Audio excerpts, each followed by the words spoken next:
Bom, se essa entrevista tivesse fundo musical, seria o Fábio Júnior cantando Quando Gira o Mundo. Em 1990, toca o telefone do Jornal da Tarde. Do outro lado da linha, um garoto querendo o emprego no JT na hora do fechamento, ele me liga. Quem que atende? Eu. Olha, ele tem a memória fantástica, eu não lembro disso, mas não dei atenção e olha o que aconteceu na vida dele. Ele virou um dos melhores jornalistas do país. Paulo Vinícius Coelho, PVC. Tamo junto aqui. Pô, Digamos então que somos dois. Somos dois. Fábio Júnior vai ficar feliz. Dois dos melhores jornalistas do país. Então, porque o Cosme é meu velho parceiro. Eu liguei no meio do fechamento, cara. Não tinha como me dar atenção. PVC, pergunta fácil. 5 Copas do Mundo, 5 fracassos. Faz um resumo de cada uma, desde 2006. O que aconteceu? O que aconteceu de errado na sua visão? É difícil dizer, assim. É engraçado que, assim, as pessoas, muitas vezes, que a gente começou a conversar, você falou assim, você acredita na seleção. Sim. Eu não disse que a seleção era a favorita nessa Copa do Mundo de 2022, disse que era candidata. 2014 eu disse que era candidata. Eu acho que teve um pedaço a gente pode tocar nesse assunto, inclusive, da história da reunião do Filipão, que parece uma história de que, então o PVC estava dentro da comissão técnica, que não é verdade. Eu acho que, assim, o X da questão, para mim, é o Brasil voltar a ser um polo de conhecimento do futebol no mundo. A gente se debruça numa história de que a gente revela os melhores jogadores do planeta, o que, em parte, é verdade, mas o jogo não é só a relação do jogador com a bola. Você percebe como jogador de futebol, e você percebe muito no comentarista ex-jogador, como a relação do jogador com a bola é muito relevante. E se você não tiver relação com a bola, você não vai ser jogador de futebol. Mas o jogo é muito mais do que isso. E ele ficou muito mais do que isso nos últimos 20 anos, porque o campo encurtou. Quando eu estava na ESPN e fazia programa com o João Carlos Albuquerque, eu dizia, o campo ficou mais curto, e ele dizia, por isso que o Maracanã tinha que ter 110 de comprimento por 75 de largura. Não é isso.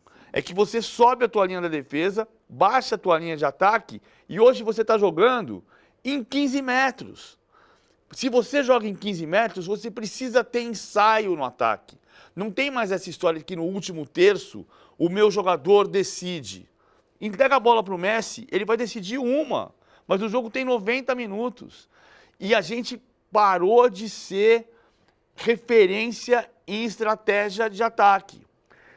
Um pouco, porque a gente muda trabalho no Brasil a cada 2 semanas. Sim, não, mas para não escapar da sequência, a capacidade técnica, tática, até psicológica dos treinadores de 2006 até agora. Porque isso explica o fato de não ter um brasileiro treinador em algum grande clube europeu. A gente exporta cérebro e exporta pés. A Europa sempre olhou para o Brasil, e o Brasil sempre olhou para o Brasil como o jogador resolvendo o problema dentro de campo. Mesmo os grandes técnicos brasileiros disseram isso. O Muricy dizia o quê? O técnico é 20% no máximo. E, no fundo, o técnico tem uma importância no planejamento, no treinamento, na estratégia.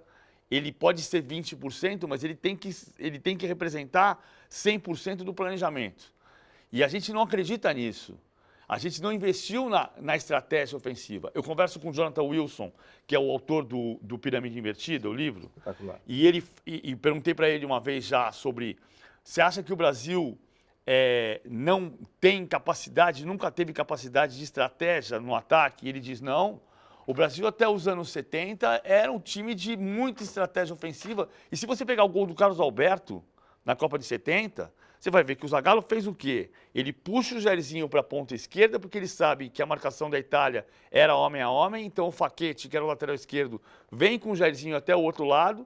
E isso abre o corredor para o Carlos Alberto entrar.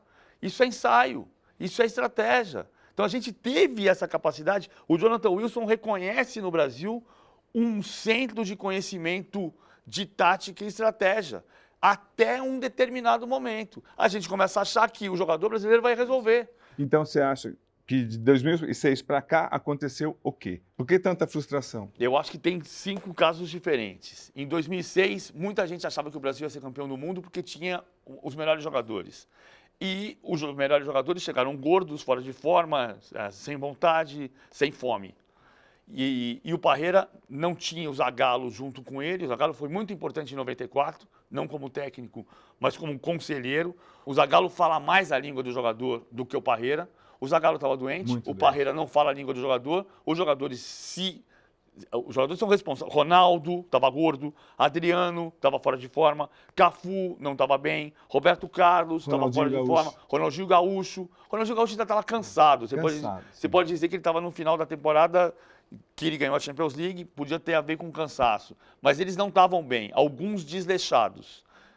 Essa é a razão de 2006, na minha opinião. Sim. E também um pouco da nossa prepotência, porque a gente acha que vai chegar lá, temos os melhores jogadores, então vamos ganhar. E não é assim. 2010, eu acho que o trabalho do Dunga de 2007 a 2010 foi bom. Os jogadores gostavam do trabalho dele. A geração não era boa. Se você pensar numa geração que você tinha Kaká e Robinho, o reserva do Kaká era o Júlio Batista, com todo o respeito à carreira do Júlio Batista, que é vencedora, não era um elenco que você substituísse alguém, o Kaká com um problema no quadril, você precisa do reserva e você não tem a mesma... Aí você tem, de 2010 para 2014, na minha opinião, um hiato. E eu acho que esse hiato tem muito a ver com o jogador brasileiro, com o comprometimento ou a falta dele de uma geração de jogadores brasileiros. Por quê? O Ronaldinho Gaúcho desistiu. Sim. O Adriano não quis mais. O Kaká tinha um problema físico. O Robinho não estava bem. E você teve, sem Ronaldinho e sem Adriano, que desistiram, você não teve a passagem de bastão da geração de Ronaldo, de Ronaldinho, para a geração de Neymar. Então o Brasil foi para a Copa de 2014, além da bagunça que foi ter mudanças de técnicos, tudo isso, mas você teve uma geração, toda a responsabilidade no ataque da seleção brasileira jogada em cima de dois jogadores de 22 anos, que eram Neymar e Oscar. Por mais que você tivesse experiência no Fred, que você tivesse experiência no Thiago Silva, o talento da seleção brasileira estava todo depositado nas costas de dois jogadores de 22 anos. Não se ganha a Copa com 22 anos como referência. O Pelé ganhou com 17, mas o craque de 58 foi o Didi, que tinha 29. Então, acho que aqui teve esse ato. Depois, para 18, a Bélgica talvez tenha sido melhor que o Brasil. O trabalho do Tite não foi suficiente. Eu acho que o Tite fez um esforço muito grande para entender o que está acontecendo no mundo. O Tite criou dentro da CBF uma rotina de trabalho que é importante ser mantida. Acho que a seleção teve a milímetros de conseguir um resultado melhor nas duas Copas do Mundo, mas o fato é que fez as duas piores campanhas desde 90, né? O Brasil foi sexto colocado em 18 e sétimo colocado em 2022. Qual lição fica e quem que você acha que teria condições para ser o treinador e quem que você tem informação que vai ser? Não, eu não tenho informação de quem vai ser. Talvez nem o Edinaldo Rodrigues tenha informação de quem vai ser. Mas assim... Que lição fica? Eu acho que essa geração que está vindo, ela precisa ter um sentido mais profissional do que a geração anterior. Todo mundo sabe das festas do Ronaldinho em Barcelona. O Ronaldinho podia ter sido muito mais profissional do que foi. O Ronaldinho podia ter sido o que o Messi é. E o Ronaldinho não é o que o Messi é. Quem foi melhor na história do futebol, o Messi ou o Ronaldinho Gaúcho? Sem dúvida. O Messi. Sem dúvida, o Messi. Sim. Talvez, podia ser diferente? Talvez. O Neymar, para mim, o símbolo do que acontece com o Neymar, ninguém vai voltar ao processo da história da Nájila Trindade, sim, mas eu volto muito a um pedaço daquela história que é a gravação do Neymar na porta do hotel, em que ele liga para um amigo e diz, era uma segunda-feira, o Neymar sabia que seria suspenso porque tinha dado um soco no torcedor na final da Copa da França, mas ele não estava suspenso ainda. Era uma segunda-feira, reta de chegada da temporada 2017, 2018, 2019, 18 e 19. Ele não estava suspenso ainda e ele liga para um amigo e diz assim, tô aqui na porta do hotel, tô meio bêbado já. Eram 7 da noite de uma segunda-feira, a temporada não tinha acabado. E a gente sabe que o corpo do Neymar ficou diferente. Claro que o corpo das pessoas fica diferente. A gente também ficou mais gordo, pouquinho. Sim, com certeza. Sim. O corpo fica diferente à medida que o tornozelo suporta o teu corpo.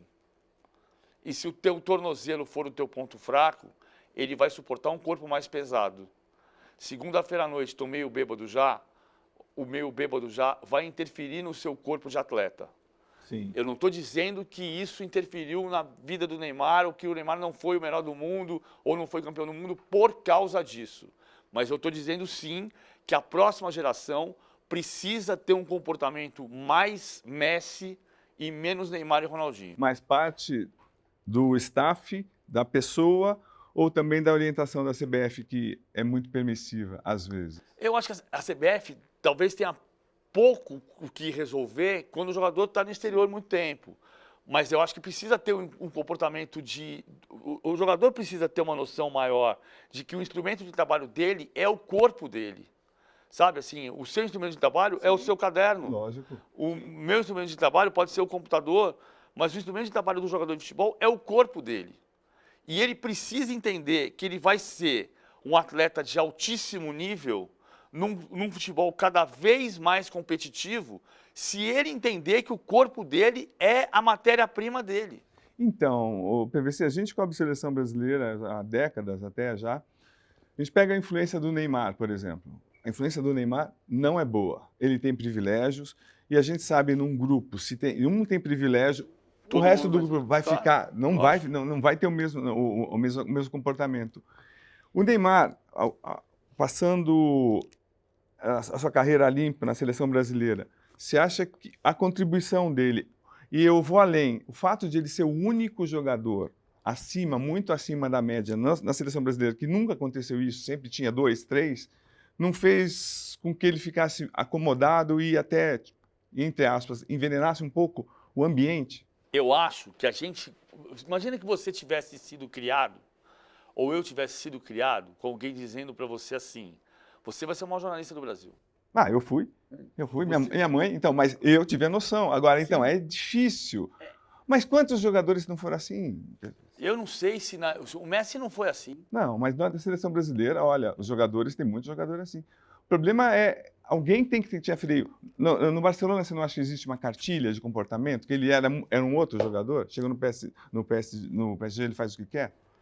Eu acho que sim, porque ele foi contratado para ser a grande estrela. Mas aí você tem que ter uma noção interna, que é mais difícil se você tiver o tempo inteiro, desde os 5 anos de idade, alguém te dizendo você vai ser o maior jogador do mundo. Ou você ter o seu pai como empresário. É diferente. O Lewis Hamilton disse que eu só ganhei 6, 7 títulos quando troquei, demiti meu pai. Agora está o seu pai te dando suporte para tudo. Mas, por exemplo, o Diego Ribas é uma história muito louca dele com o pai dele também. Mas vamos voltar um passo atrás. Tem uma questão da nossa cultura, Cosme, que é assim... Por que a gente acha... A pergunta que me perturba. Quando o Brasil vai ter o melhor jogador do mundo de novo? Ué, quando o Brasil foi campeão do mundo. A pergunta que faz mais sentido é quando o Brasil vai ter o melhor time do mundo de novo? Não quando o Brasil vai ter o melhor jogador do mundo de novo. Então você começa a olhar para o Vinícius Júnior perguntando, será que ele vai ser o melhor do mundo? É uma empáfia nossa. Isso não é importante. Não, é uma empáfia nossa. Se fosse tênis, seria importante você dizer quando o Brasil vai ter um novo Guga, que foi o primeiro do ranking. Mas o futebol é coletivo. Eu quero saber quando o Brasil vai ser campeão do mundo de novo. Quando o Brasil vai ter um grande time e vai ser campeão do mundo? Não depende muito do técnico? Depende muito do técnico, depende muito do profissionalismo, depende muito da geração, depende muito da formação, do ambiente que você crie. Depende de muita coisa. Eu acho que depende muito da gente recriar um ambiente do Brasil, pensar em ser o país do futebol.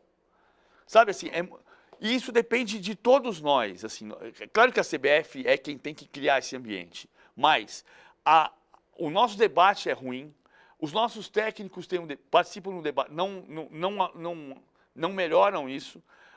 De um modo geral, estou sendo generalista, mas os dirigentes são amadores, os treinadores não chegaram no nível de esporte coletivo que a Premier League tem, ou que a Champions League tem, e nós, como jornalistas, também. Sim. A gente está fazendo, muitas vezes, uma espécie de criar manchetes que o povo vai querer ler. A gente não pode viver de clique. A gente tem que viver de notícia, de análise e de opinião que seja baseada em notícia e em análises certas. Eu não posso... é a minha opinião. Sim, justo, eu respeito todas as opiniões. Tinha um amigo meu que dizia assim, eu respeito muito a opinião dos outros, mas a sua é uma porcaria. Então, pois é, mas isso, assim, até é uma coisa cultural. Talvez o Brasil, por ter vencido 5 Copas do Mundo, bate no peito, até a imprensa, a gente vai cobrar sempre o primeiro lugar, ter o melhor do mundo, e não dá estrutura para isso. E assim, PVC também, só para a gente não se perder. Quem que você acha que deveria ser o treinador da seleção brasileira? Por que deveria ser estrangeiro ou não? Por quê? Eu acho que o treinador brasileiro mais preparado é o Mano Menezes. Ele não é o mais ofensivo, mas é o mais preparado. Você ficaria tranquilo se ele assumisse a seleção brasileira? Eu hoje? acho que ele tem experiência de seleção brasileira. Eu acho que a rejeição para o nome dele seria muito grande. E isso criaria um ambiente difícil para o início de trabalho. Eu acho que o ambiente está criado para trazer um técnico estrangeiro. E que estrangeiro? Qual deles? Guardiola. O Guardiola vem? Não vem. Se você vai buscar um técnico estrangeiro, você tem que buscar o melhor. Sim. Né? Se a gente vai trazer Porque vamos pensar o seguinte, não é a primeira vez que se fala em técnico estrangeiro na seleção brasileira. Em 2001, no ápice da crise das eliminatórias, discutiu-se se o Sven-Göran Eriksson, que tinha acabado de assumir a Inglaterra, era técnico para a seleção brasileira. Eu cheguei a entrevistar o Sven-Göran Eriksson por telefone, eu estava no lance, e ele falou, para mim, o técnico da seleção tem que ser um brasileiro. E o Eriksson perdeu para a seleção brasileira como técnico da Inglaterra nas quartas de final de 2002 contra o Brasil do Filipão. Bom, não é a primeira vez que o Brasil terá um técnico estrangeiro, ainda que seja um exagero. Vamos lá, o Firpo Nunes foi técnico em um jogo, porque era técnico do Palmeiras, e o Ramon Platero foi técnico em 1925, no Campeonato Sul-Americano de 25. Descoberta do Antônio Carlos Napoleão, pesquisador que está dentro da CBF. Então, o Brasil teve, em 2 momentos particulares, um técnico estrangeiro. É diferente a situação agora. Se você vai trazer um técnico estrangeiro, tem que ser um técnico de ponta. Me espanta as pessoas terem descoberto o Carlo Ancelotti agora. Pô, faz 20 anos que ele é campeão da Champions League. A gente sabe, desde 2014, embora ele tenha sido campeão espanhol em 2022, a gente sabe desde 2017 que ele é o único cara da história a ser campeão por clubes da Inglaterra, da Espanha, da França, da Itália e da Alemanha. Né? E, campeão espanhol ele foi em 22. As pessoas descobriram isso agora. Nossa, o Ancelotti foi campeão nas 5 ligas. E lida bem com o brasileiro. Mas você ia ficar feliz com quem na seleção? Hoje. Só o Guardiola? Não, eu acho que o Ancelotti é uma boa ideia. Se o Ancelotti aceitar, e o Ancelotti está dizendo o tempo inteiro que ele disse logo no dia seguinte à final da Copa, ele disse: "Io sono un anzianotto". Aprendi essa palavra. Eu sou um pequeno ancião, eu sou um velhinho, ele quis dizer. Então, se não me tirarem daqui, eu não vou me mexer. Beleza. Mas o noticiário avançou de um jeito a dizer que cresceu a hipótese Ancelotti com o Kaká como diretor. Vamos esperar para ter certeza disso. O Ancelotti é uma boa ideia, porque o Ancelotti é um camaleão, ele se adaptou a culturas diferentes. O Ancelotti não é o melhor técnico do mundo. O melhor técnico do mundo é o Guardiola. O Guardiola é o mais inovador, é o mais revolucionário, é o mais transformador, é o que mais marca por pressão, é o que mais tem o conhecimento do jogo. O Klopp seguiu os passos do Ancelotti. O Ancelotti do Guardiola. O Guardiola é tão transformador que houve um momento ali em 2008, 2006, 2007, em que o Mourinho era o melhor técnico do mundo e o Mourinho estava levando o futebol para uma direção mais conservadora, forte na defesa, para depois criar a potência no ataque. E o futebol estava vindo numa direção e quando apareceu o Guardiola falou: opa, não, põe o pé no freio, nós vamos para o outro lado. E o Guardiola trouxe o futebol para o outro lado. O Ancelotti, ele tem o mérito de ser simples. Ele foi treinado por um revolucionário que era o Arrigo Sacchi e ele não tem a capacidade de beber todas as ideias do Sacchi, mas ele bebeu um pouquinho. Ele foi dirigido pelo Nils Lidome e ele trouxe um pouquinho do Nils Lidome. Ele não é um... Agora, engraçado é que o Ancelotti é a referência do Tite. Não é engraçado você pensar para a sucessão do Tite? Pois é. No cara que era a referência do Tite? Mas agora, PVC, qualquer treinador que seja do mundo, ou até um marciano, a CBF vendendo os amistosos, obrigando o Brasil a jogar na fase de preparação contra asiáticos, africanos, se contentando em vencer as eliminatórias e com essa coisa que não dá para fazer jogos com times europeus. Privilégio para mim, para o Neymar, Como lidar com tudo isso? Psicólogo não pode ter, porque os jogadores morrem de medo que os segredos vazem. Então, quem que vai se dobrar isso? Eu acho que o que tem que dobrar é o Brasil entender como ele vai fazer parte, como ele vai sair do subúrbio do mundo. O Brasil Como assim? está no subúrbio do mundo. É cultura do jogo. O Brasil precisa investir em cultura do jogo. O Brasil precisa voltar a ser um polo cultural de futebol. E isso hoje, ser polo cultural de futebol, é ser país do futebol dos homens e das mulheres. Não existe mais país do futebol que não tenha futebol feminino. Não, mas batendo em adversário que não te acrescente? Então vamos voltar. O que é que precisa acontecer? As pessoas falam assim, e o próprio Edinaldo Rodrigues falou, precisamos convocar mais jogadores de clubes brasileiros. Porque você precisa criar mais referência com a torcida brasileira. Precisa jogar mais no Brasil. Não adianta jogar no Brasil se for contra a Coreia do Sul.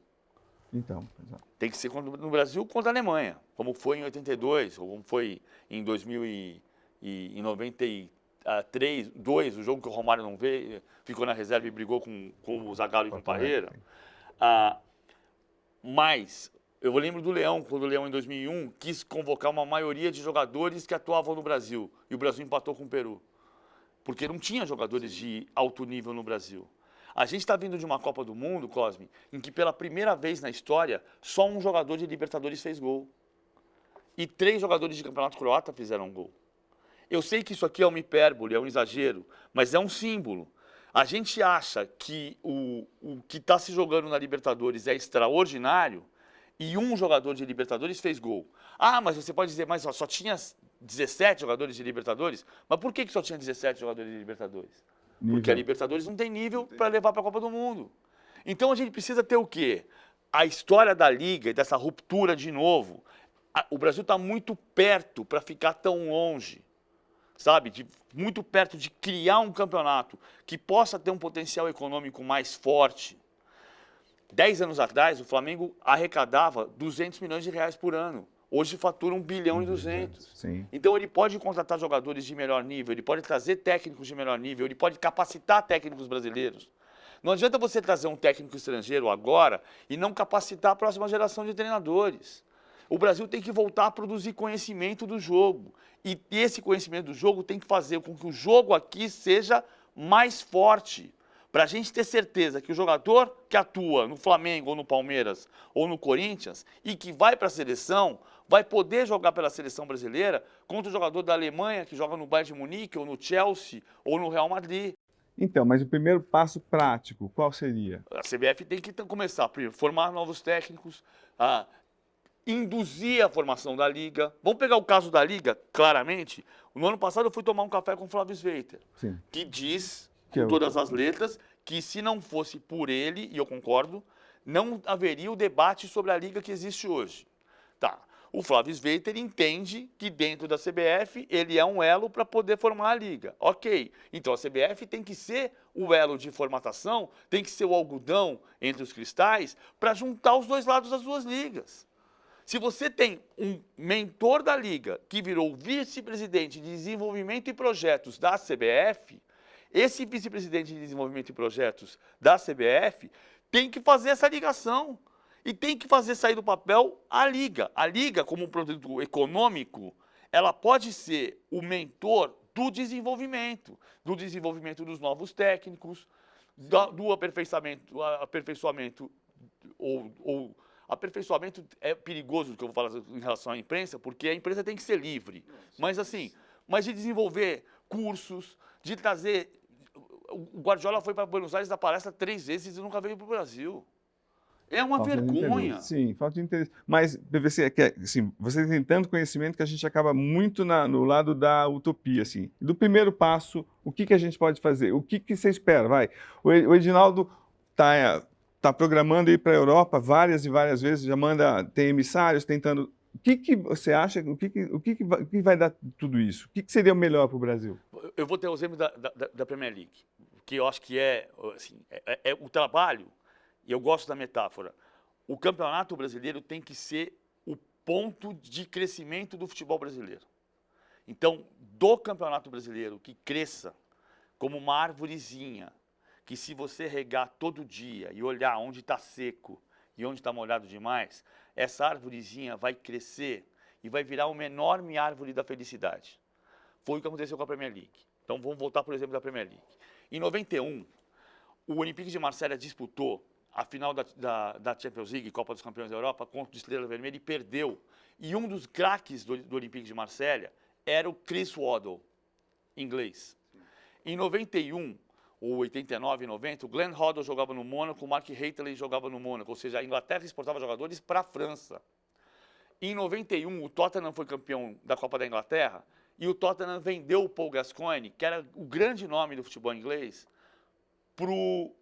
para Lazio, da Itália, que era um time medíocre da Itália. 5 anos depois, a Premier League nasceu em 92. Em 91, o Gascoigne foi para Lazio. Em 92, nasceu a Premier League.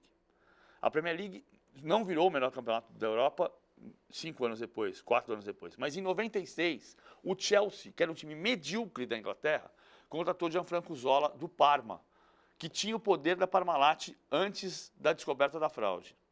Então, em 4 anos de Premier League, você percebeu um primeiro movimento.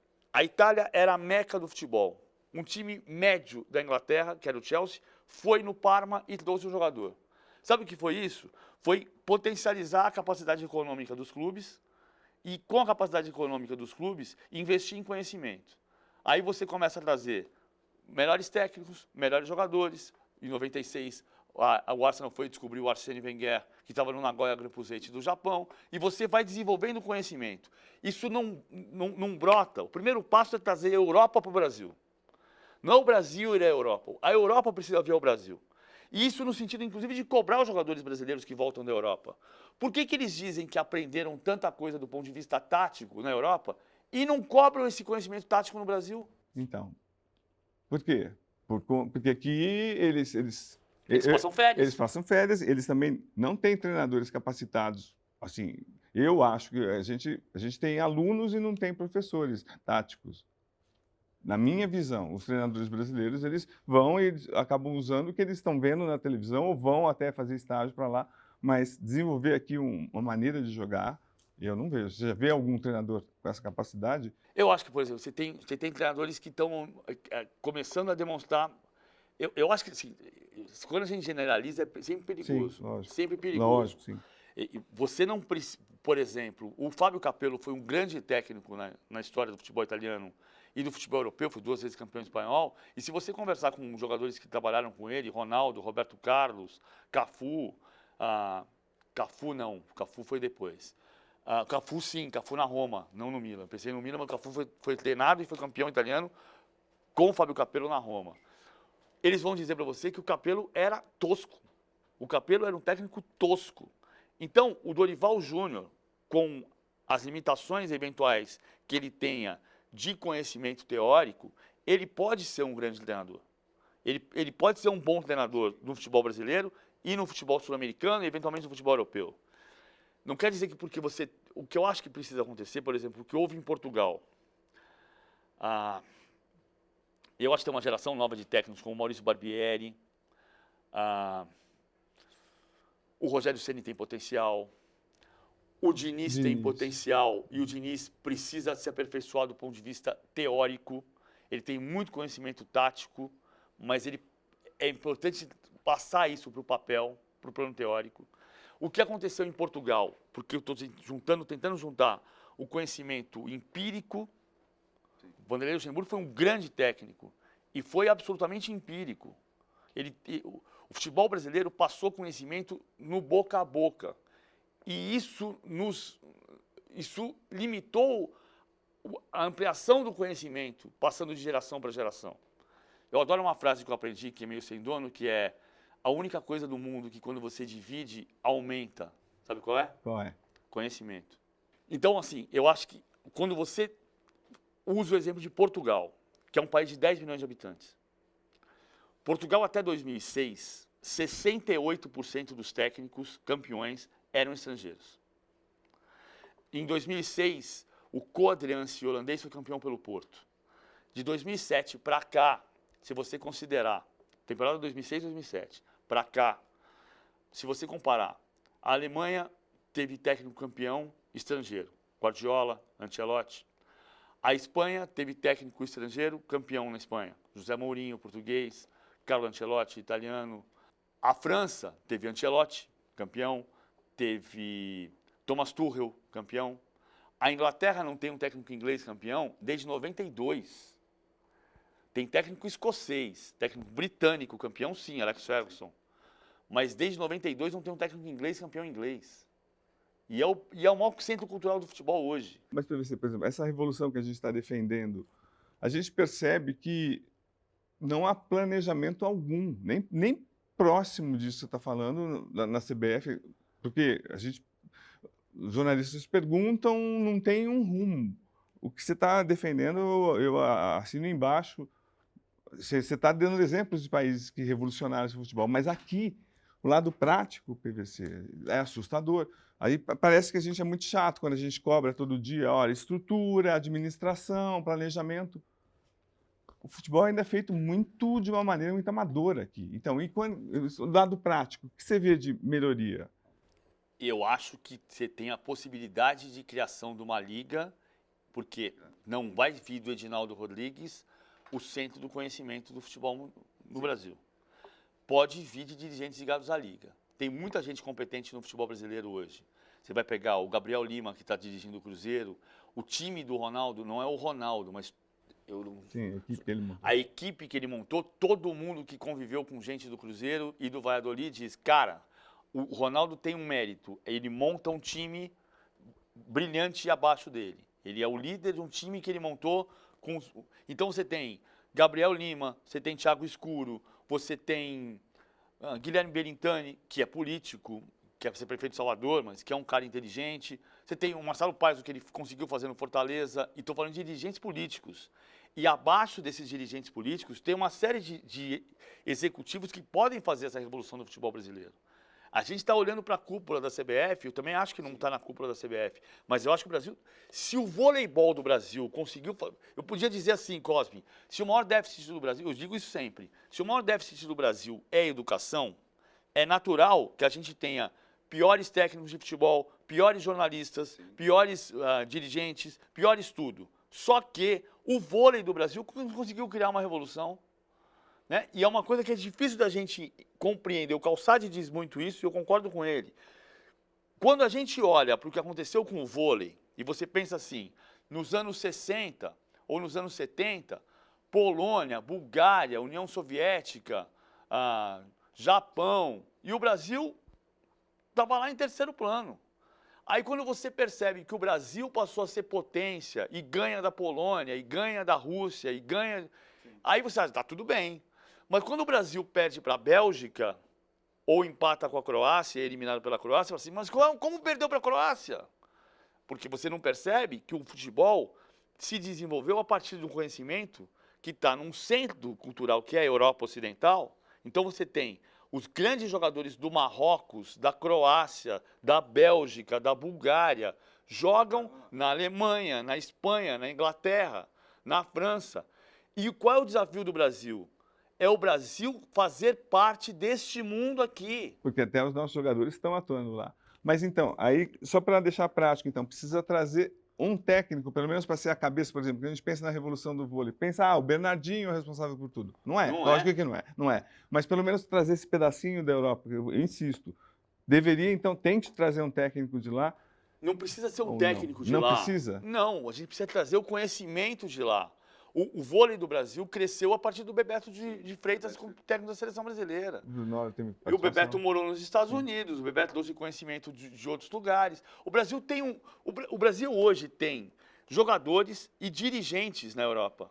O Brasil tem o Edu Gaspar, que é dirigente do líder do campeonato inglês, e o Edu Gaspar é dirigente de um time que pode ganhar o campeonato inglês nessa temporada. O Leonardo foi dirigente do Paris Saint-Germain, do Milan e técnico da Internacional. Sim, mas então, hoje técnico, eu repito, não tem nenhum. Mas para a gente, o PVC, você tem tanto conhecimento que a gente acaba ficando quase assim, tipo, numa aula aqui, numa aula intensa, e você não vai escapar das perguntas aqui, não. Não. Então explica, olha, em 2014 eu estava na Copa do Mundo, Copa no Brasil, o Filipão Tinha que abrir os treinos por causa da Globo, que mostrava todos os treinamentos ao vivo, era uma loucura aquilo. O Mumuzinho, o Neymar foi cobrar escanteio, abraçou o Neymar, uma loucura.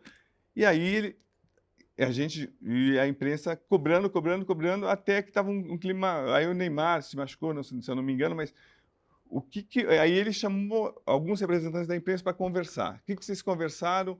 E vocês são responsáveis pelo 7-1? Não. Então, o que aconteceu nessa conversa? O Felipão queria falar de arbitragem, principalmente. Deixa eu contar a história inteira. Sim, lógico. Porque a história foi assim. O Brasil tinha empatado com o Chile no Mineirão. Na saída do Mineirão, eu encontrei o Márcio Santos, e o Márcio Santos falou uma frase que, para mim, é muito simbólica do que aconteceu em 2014. O Márcio Santos disse assim: tá todo mundo com medo de ser Barbosa. Tava todo mundo com medo de ser o vilão. E aquela seleção tinha psicólogo, né? Que era a Regina Brandão, que não estava lá dentro, mas teve participação no grupo. Eu voltei de manhãzinha do dia seguinte para a Granja Comari, li todos os jornais apontavam na direção de que o Filipão ia tirar o Hulk e o Daniel Alves do time. Eu falei, Daniel Alves sim, mas o Hulk, eu não acho que ele vai tirar o Hulk do time. Não faz sentido, o Hulk tinha sido o jogo contra o Chile, pro bem e pro mal. Aí eu me posicionei para entrar no ar junto com o Cícero Melo, na ESPN, passei a mão no telefone e liguei pro Filipão. Tocou o telefone 3 vezes e falei, cara, não vou falar com o Filipão. No dia seguinte do Brasil e Chile, era um domingo ainda. Desliguei o telefone. Me posicionei, botei o telefone no bolso e o telefone vibrou. Passei a mão no telefone e falei, Filipão, Cícero entra sozinho. Atendi o telefone, fui pro lado, fiquei 40 minutos com o Filipão. Ele falou que não ia tirar o Hulk do time, ele não falou que ia tirar o Daniel Alves do time, mas eu entendi, ficou implícito, porque ele não falou. E falou assim, você vai para a Granja hoje? Eu falei, já estou aqui, Filipão. Então fica ligado que eu vou chamar umas pessoas da imprensa hoje para conversar. Beleza, eu sou jornalista. Sim. Né? Assim como o Parreira convidou Alberto Helena Júnior, Fernando Calazans, antes da Copa de 2006, já em Vegas, na Suíça, para jantar, o Filipão vai me convidar para tomar um café, vamos embora. Eu não vou fugir da notícia, sim. Eu sou repórter. Uhum. E aí fiquei ligado. Deu 16h, o Rodrigo Paiva passou, chamando, vem cá, o Filipão está chamando. Saí, pensando, ele está chamando quieto, não vou falar para ninguém, vamos ver o que vai acontecer. Quando a gente chegou lá dentro, já ficou claro que todo mundo estava sabendo que a gente estava lá dentro. Oswaldo Pascoal, Vanderlei Nogueira, Juca Kfouri, Fernando Fernandes, eu... Depois entrou o Mansur, porque o Grupo Globo ficou... O Grupo Globo não tinha nenhum representante lá dentro, e eles ficaram tocados que não tinha nenhum representante, e o Mansur entrou depois como repórter do Globo. O que o Filipão queria falar era de arbitragem. A gente está sendo prejudicado pela arbitragem, O Filipão, não tem nada disso, cara. Isso não existe. Aí ele falou o que ele tinha que falar, e a gente começou a tratar de algumas coisas. Eu, por exemplo, lembro que eu tratei da frase do Márcio Santos. O Márcio Santos falou uma frase ontem que eu acho que é muito justa. Está todo mundo com medo de ser Barbosa. Vocês estão pensando nisso? O que está acontecendo com o grupo? Como é que o grupo está se sentindo por jogar uma Copa do Mundo no Brasil com a responsabilidade de ganhar a Copa do Mundo no Brasil?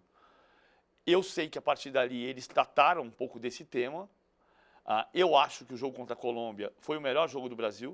O Brasil fez 60 minutos de bom futebol. Fez 2-0 na Colômbia, tomou 2-1 no fim. E foi para o jogo contra a Alemanha, um time que já não tinha tido a passagem de bastão da geração de Ronaldinho para a geração do Neymar, como a gente falou. Sim. Ele foi para a semifinal contra a Alemanha sem o seu craque e sem o seu capitão, que tinha sido suspenso, que era o Thiago Silva.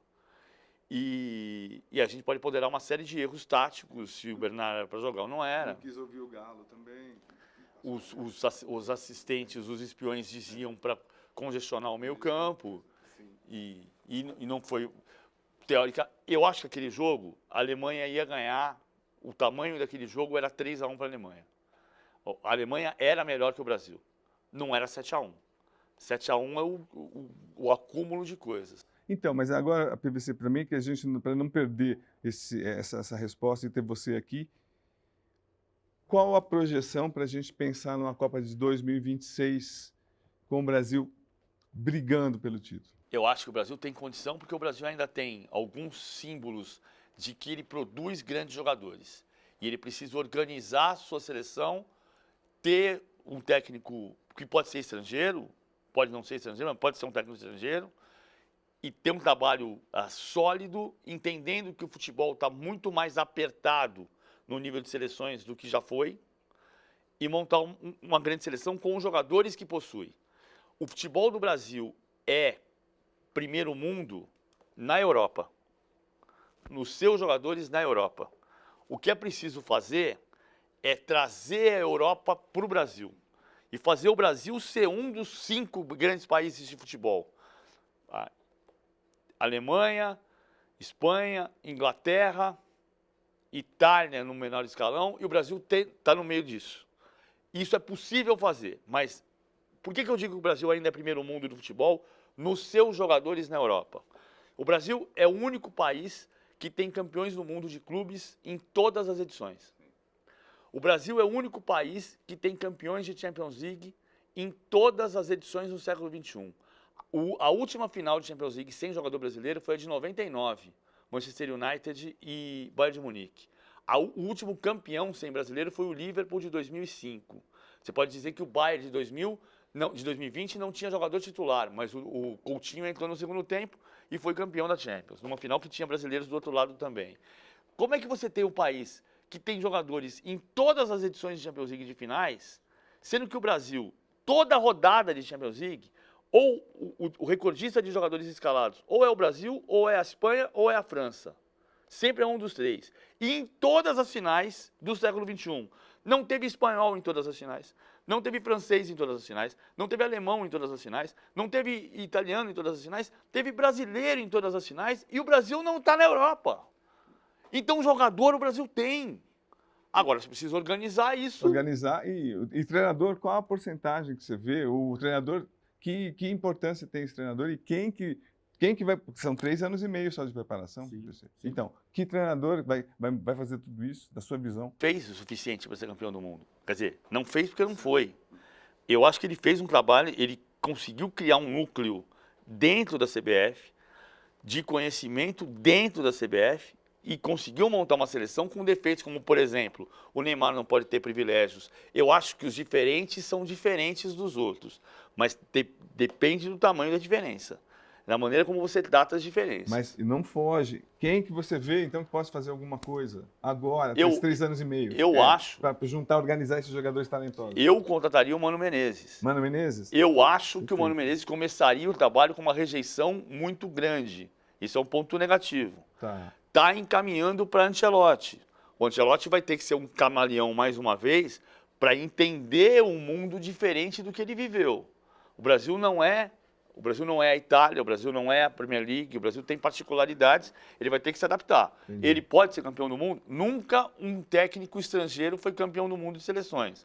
Pode ser a primeira vez. Eu não sou contra o Ancelotti. Eu acho que a gente ainda tem condição de fazer uma seleção com o trabalho aqui. Mas o problema do Brasil hoje não é a seleção. O problema do Brasil é trazer o conhecimento, é voltar a ser um polo de conhecimento do jogo. É voltar a ser um polo cultural do jogo. E o Brasil pode fazer isso. Se o voleibol pode, o futebol tem toda a condição de ser. Bom, perfeito. Agora, PVC, pegando o seu lado mais pessoal, assim, você acha que é difícil por exemplo, o futebol é um lado muito, é um esporte que mexe muito com a emoção. Você parar, tentar explicar taticamente um jogo, explicar, contextualizar, isso não vai até provocar uma rejeição de uma certa parte do público ou das pessoas que estão mais interessadas. O Palmeiras jogou melhor, ganhou e não quer nem saber como? Eu acho que tem públicos diferentes. Você acha? Eu acho que tem públicos diferentes. Eu não acho que assim, eu escrevo a prancheta do PVC desde 2001. Que era para ser o guardanapo do PVC, né? Você sabe, outro dia eu fui tomar um chopp com o Branco, e o Branco estava contando a história de 94, e em 94, na revista Placar, eu fazia os campinhos dos próximos adversários. E eu tenho um orgulho desgraçado de que na edição pré-jogo Brasil e Holanda, a jogada que eu mostrava era que o Branco, todo mundo falava, o Branco tá mal fisicamente e vai ter que marcar o Overmars. E o texto da revista Placar diz, o Overmars é ponta e está jogando como ala, então ele também vai ter que marcar o branco. O texto dizia isso, e o branco...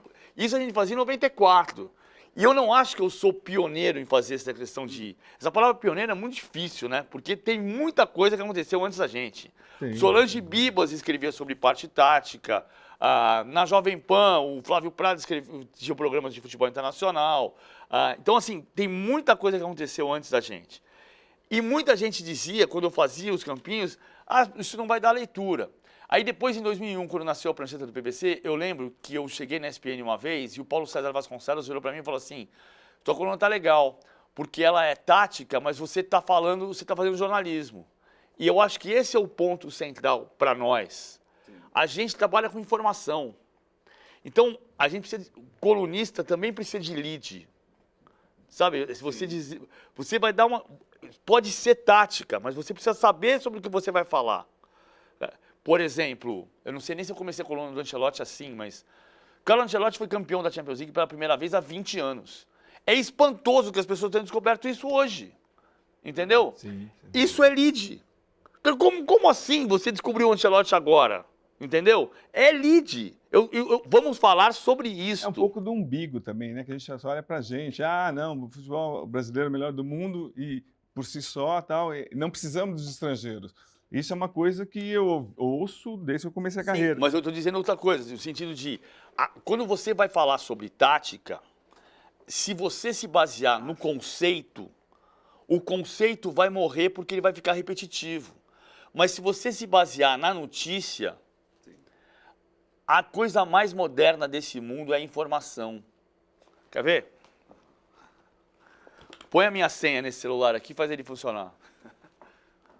Lógico que não tenho como, não Você sei. não sei. Você não tem essa informação. É lógico. Perfeito, Sem informação, entendo. você não liga nem esse Concordo, celular. eu concordo, é isso mesmo, porque a gente vai muito pelo lado da emoção. Como é que dividir uma transmissão com um ex-jogador falando que, olha, você não teve dentro do campo, você não tem o direito de falar tal lance. Assim, e você já viveu isso, um monte de jornalistas esportivos também já viveram essa situação que é um pouco constrangedora. Como é que é isso? Como é que você lida? Numa transmissão eu nunca vivi isso, eu vivi isso em programa. Isso sim. Em programa. Eu acho que cada um tem seu espaço e a gente precisa entender cada um respeitar o espaço do outro. Eu sou contra o preconceito. Então, assim, o Leônidas da Silva foi comentarista esportivo. Sim. Não é uma novidade a gente conviver jornalista e ex-jogador. A questão é cada um entender qual a contribuição de cada um para uma transmissão ou para um programa. E qual foi a sua reação à morte do Pelé?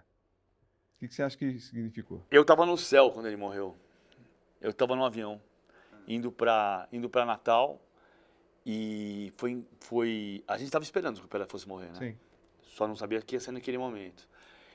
E eu sabia que eu tinha que trabalhar, porque eu tinha combinado que eu estava de férias, mas que se tivesse a morte do Pelé, eu ia entrar no ar de onde eu estivesse, só que eu estava no avião. Então, eu dormi a primeira hora do voo, o voo para Natal são 3 horas, acordei 1 hora depois, consegui ligar o celular com a internet do avião, e aí tinha um monte de mensagem. Onde você está, não sei o que lá. Cara, eu estou no avião. Quando eu desci, eu gravei coisas, viajei para Touros, que está 1h30 de Natal, e aí entrei ao vivo, mas já fazia umas 5 horas. Mas o que significou para você? Você acha que, de alguma maneira, ficou claro que o Brasil não valorizava tanto o Pelé quanto ele mereceu? Eu acho que não. Eu não acho isso. Se você pensar que teve 300 mil pessoas que foram à Vila Belmiro para ver o Pelé, e Santos não é o lugar mais acessível do mundo, especialmente nas férias, descer a serra, no meio das férias tem trânsito. Eu acho que a questão dos jogadores não terem ido ao velório, eu entendo a crítica, mas eu acho que ir a um velório é uma questão muito particular. Mas você acha coincidência todos os campeões de 94 e de 2002 não irem? Eu acho péssimo o Kaká ter dito que as pessoas não valorizam o Ronaldo e que o Ronaldo não passa de um homem gordo andando na rua do Rio de Janeiro, que é um equívoco dele enorme, porque se o Ronaldo passar aqui na frente agora vai parar tudo. Se o Ronaldo entrar aqui nessa sala agora, todo mundo que está gravando o programa para de gravar o programa para ir atrás do Ronaldo. Então é mentira que as pessoas não valorizam o Ronaldo no Brasil. E a gente andou do lado do Pelé. Sim. Eu vi o Pelé 3 vezes na minha vida só. E quando você viu o Pelé, paravam as coisas. Então eu não acho que o Brasil não valorizava o Pelé. Eu acho que o Kaká cometeu um equívoco monstruoso quando ele falou que ele usou o exemplo do Brasil como se generalizando o Brasil. Eu acho que foi um pecado nenhum campeão do mundo ter ido ao velório, mas eu acho que ir a um velório é uma coisa muito particular.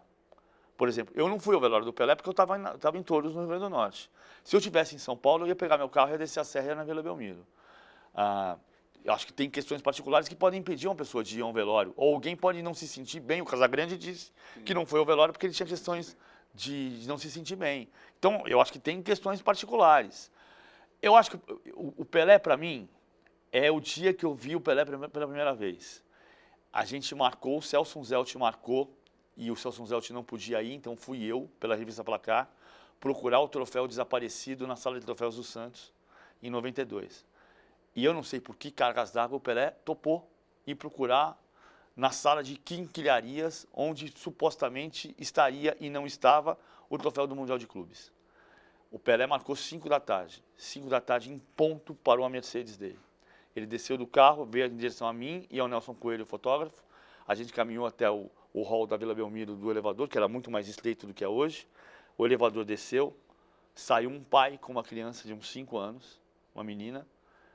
E quando a gente entrou no elevador, a porta foi fechando e o pai falou assim: Pelé, Pelé, ela quer muito o seu autógrafo. A menina tinha 5 anos. Quem queria o autógrafo era o pai. O Pelé travou a porta do elevador.